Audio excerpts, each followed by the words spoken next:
what do we want to do to emphasize, cohesion once Texas and Oklahoma leave?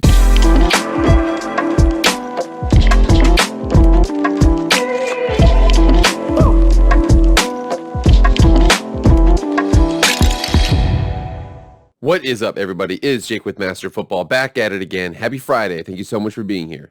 If you've never been here before, this is Jake with Master Football, pro football, college football, video game football, anything related to American football we discuss in the show right now. Please subscribe. Like, share, comment, subscribe, do all that stuff. I'd really appreciate it. Without further ado, let's get into the video. All right, college football fans, it has been dead ever since the championship the last couple weeks ago. On the 8th for the national championship, the Georgia Bulldogs went out there and they defeated the mighty Crimson Tide. But now we're starting to see the fact that there's starting to be some movement elsewhere. So we understand that, again, speaking with the SEC, Oklahoma and Texas are leaving for the SEC. It looks like their first season is going to be in that 2025 season, meaning that they have 2 seasons with the newcomers. So again, Big Ten right now. Okay, here you go. Let me see if I can do this. Big 12 right now has 10 teams. Big 12 is adding 4 teams for 2023, and then they're losing teams in 2025 to put them back at 12 teams. So for 2 years, it needs to be the Big 12, Big 14 teams in the Big 12, but it's going to be 2 years after that, 2025, it will be Big 12 teams in the Big 12. Did I get that right? Well, speaking of that and talking about the division cutting up, because again, there's been a lot of speculation. I've actually made a video about that recently. There's lots of speculation on what they're going to do with the divisions. This is a big hot topic here because there's several different things to consider. So this is from Dennis Dodd right now. Again, this was January 18th. Big 12 engaged in plans to split into 2 7-team divisions beginning in 2023 amid realignment. The Big 12 is set to expand before Texas and Oklahoma leave, necessitating a divisional split.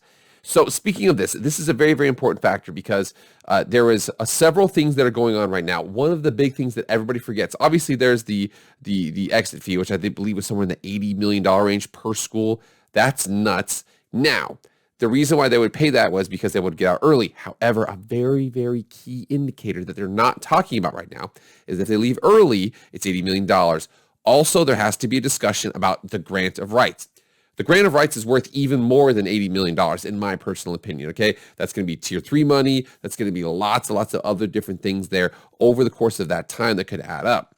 I think that what that means is Texas and Oklahoma are like, all right, we really want to go to the SEC, but like, we don't want to pay $80 million plus a buyout of our grant of rights. That's going to be a ton of money. It's going to be lots and lots of cash they're going to have to shovel out. So they're like, all right, we're going to be good sports. Okay, so that means that 2022, 2023, 2024, and 2025, they will still be in the league.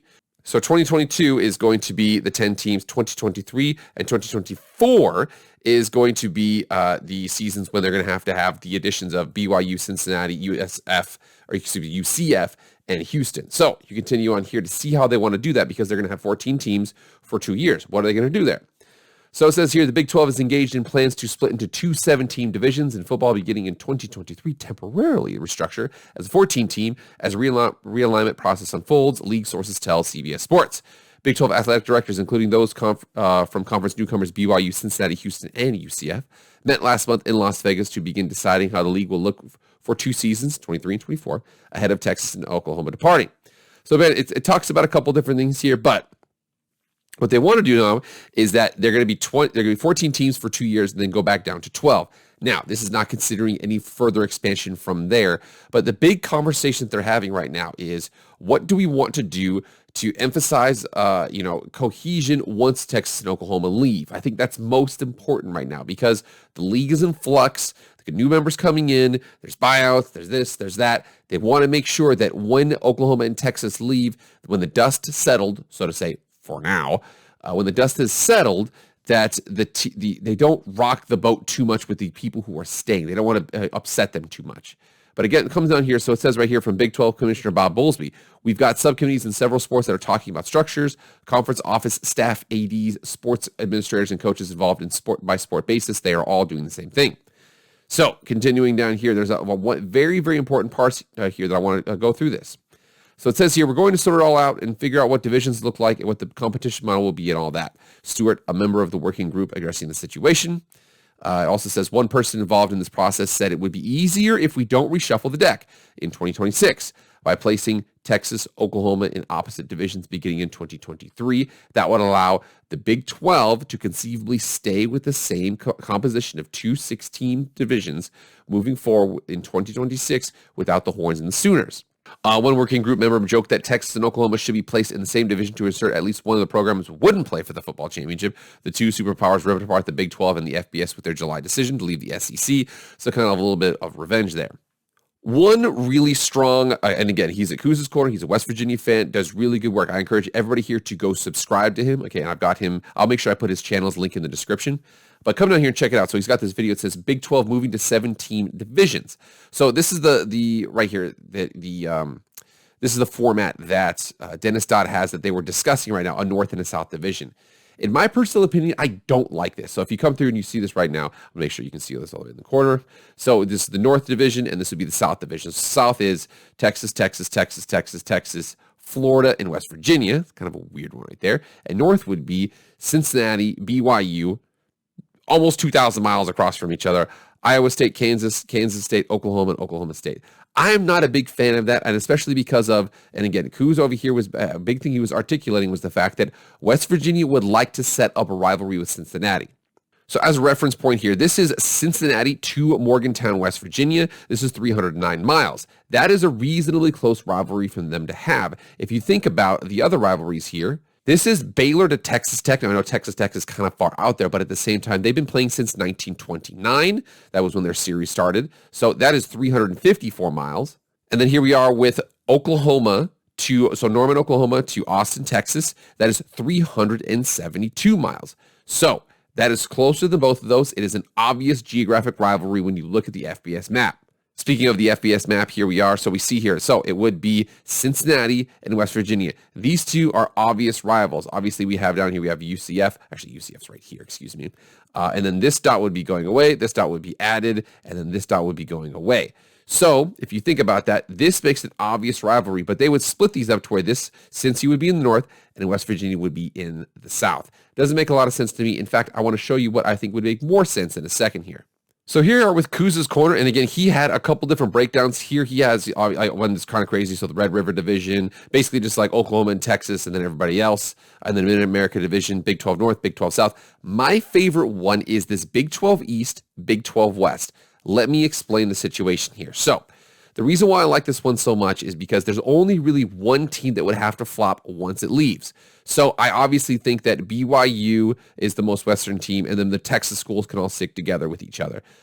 So Oklahoma, Oklahoma State, Baylor, TCU, Texas Tech, and BYU.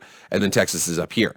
The rest of these teams would stick together. There's one that I would flip. I would basically go to Houston. I would say, here's the deal. We're going to keep everybody together. You're going to be our flop. Now, when you flop, as opposed to going to Cincinnati, West Virginia, UCF, Iowa State, Kansas State, they're going to basically say, if you do this for 2 years, we flop you over. And then once we do this -2, so again, it's 7 over here, 5 over here, -2.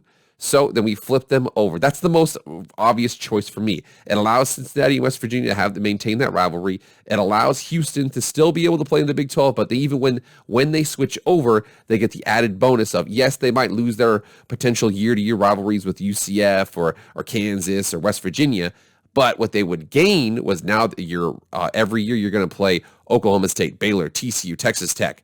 You're going to play all those teams on a consistent basis. I would say that if Houston can take a bullet here, and again, this is big because obviously I'm not taking the bullet, but if Houston can take a bullet here, they would really, really benefit for this in the future. I really like this division minus these two teams, and then you flop Houston over. Whether or not they want to do that, we'll see.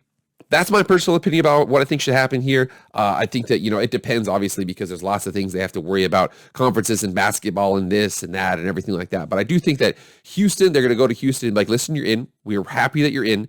There's several concessions sometimes that are made when these teams join and other teams are leaving. Okay, well, we're gonna graduate you up. We're not gonna pay you a full payout for the first couple of years. We'll pay you 60%, then 80, then 100. There's lots of little situations that can work out like that. I do think though that for Houston, I'm telling you right now, that would be the one that would make the most sense to me. You saw that East and that West division. The reason why is because when Oklahoma and Texas leave, East and West looks like it's the best match going forward. But there might be a little bit of a movement there. But you go to Houston, you say, hey, give us 2 years. Give us 2 years in the Eastern Division, And then when we're going to flop you over to the West Division, when you flop over to the West Division, Baylor, TCU, Texas Tech, every single year. All right, guys, that's what I think. What do you guys think they're going to do with the divisions? Again, I encourage you. Cruz's Corner is in the description. Go down there and check it out. Go subscribe to him and do all that kind of stuff. But let me know what you think in the comments, how you'd cut up the divisions, how you wouldn't, and everything like that. All right, guys, that's it. That's all I got for you. Thank you so much for being here. Please like, share, comment, subscribe, do all that kind of stuff. I will see you guys on Monday. I am out.